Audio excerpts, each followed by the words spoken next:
The legendary John Cleese, co-founder of Monty Python, is the man who brought us Silly Walks, A Fish Called Wanda, and Basil Fawlty. I had the enormous honor to speak to him about his use of unscheduled time, which was a passion of his when he taught businesses and executives to improve their creativity. In his view, there are two types of work: what he calls the open mode, creative, flowing, unstructured, and the closed mode, executing, doing.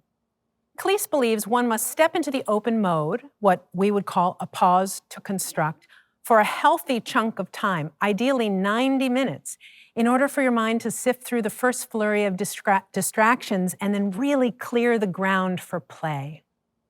But even in shorter time periods, he gave me a constructive tool that has been the single most influential one for me in my own creative practice since the day he shared it. There's a story that he tells about him and the other Pythons during the rich early days of their creative process. One of the other members had great ideas, but not as fresh as John's. Cleese attributed the difference to the speed with which they would embrace an idea.